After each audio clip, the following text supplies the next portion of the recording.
అమ్మరండి, దేవుడికి పెట్టకూడదు కదా.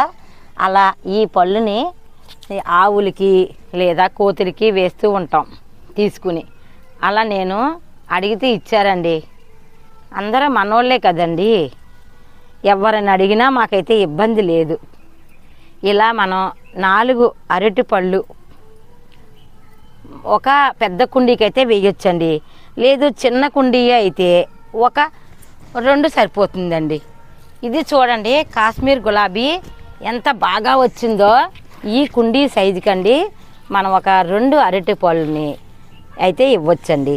ఆల్రెడీ దీనికి ఎక్కువగానే తేమ ఉంది.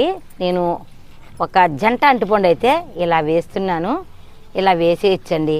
లేదా ఇవి నీటిలో కలిపేసి 3 రోజులు ఉంచి దాన్ని కూడా వేయచ్చు. అరటి పండు అండి మన మొక్కల పువ్వులు పూయటానికి చాలా బాగా పనికొస్తుందండి.